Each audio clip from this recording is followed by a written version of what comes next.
నమస్తే and welcome to of the record. కేంద్ర ప్రభుత్వంలో కీలక మంత్రి ఆయన అయితే రాష్ట్ర సర్కారుపై వల్లమాలిన ప్రేమ కనబరుస్తూ వచ్చారు. సొంత పార్టీ కంటే ప్రత్యర్థి పార్టీ ప్రభుత్వ కార్యక్రమాలకే అత్యంత ప్రయారిటీ ఇచ్చేవారు. ఏ సందర్భం వచ్చినా పక్క పార్టీ పనితీరును తెగ పొగుడుతూ వచ్చిన ఆయన మాటల్లో ఒక్కసారిగా తేడా వచ్చింది. సడన్ గా ఎందుకంత మార్పు? అసలేం జరిగింది? సికింద్రాబాద్ ఎంపీ కేంద్ర మంత్రి బండారు దత్తాత్రేయను అందరూ అజాతశత్రువు అంటారు. ఏ పార్టీ వారైనా సరే దత్తన్న అని ఆప్యాయంగా పిలుచుకునే ఆయన ఎవరిని పెద్దగా విమర్శించరు. అయితే ఆయన తత్వం రాష్ట్ర బీజేపీ పోరాటాలకు లక్ష్యానికి ఇబ్బందిగా మారుతోందని పార్టీ వర్గాలు అభిప్రాయపడుతున్నాయి.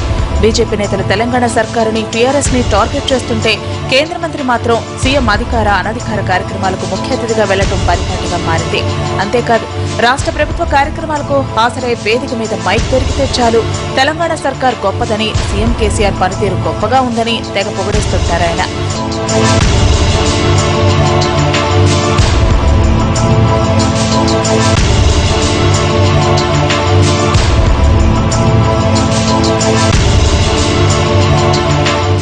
దాంతో కేంద్ర మంత్రిగా ఉన్న దత్తాత్రేయ వ్యవహరిస్తున్న తీరుపై రాష్ట్ర బీజేపీ క్యాడర్ చాలా రోజుల నుంచి ఇబ్బంది పడుతూనే వస్తోంది. ఆ క్రమంలో ఆ నోటా ఈ నోటా దత్తన్న వ్యవహరిస్తున్న తీరు బీజేపీ సెంట్రల్ పార్టీకి కూడా తెలిసిందంట.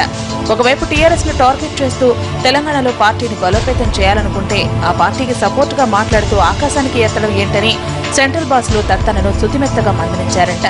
అంతేకాదు పార్టీ లైన్ కు అనుగుణంగా తెలంగాణ అధికార పక్షాన్ని విమర్శించడం తప్పదని తెగేసి చెప్పారంట.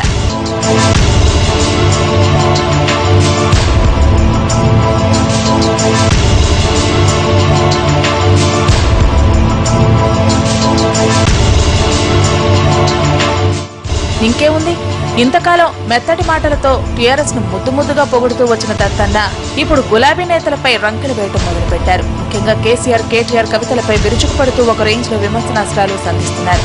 ఆ విధంగా మాట్లాడుతున్న దత్తన్న తీరు చూస్తూ బీజేపీ నేతలే అమ్మో సారేంటి ఇంత మారిపోయారని ఆశ్చర్యపోతూ ఆయన కామెంట్స్ ను తెగ ఫాలో అయిపోతున్నారంట. ముఖ్యంగా తెలంగాణ బీజేపీ రాష్ట్ర కార్యవర్గ సమావేశాల్లో టీఆర్ఎస్ ప్రభుత్వంపై దత్తాత్రేయ ఫైర్ అయిన తీరుపై కాషాయ శ్రేణుల్లో పెద్ద చర్చ జరుగుతోంది ఇప్పుడు.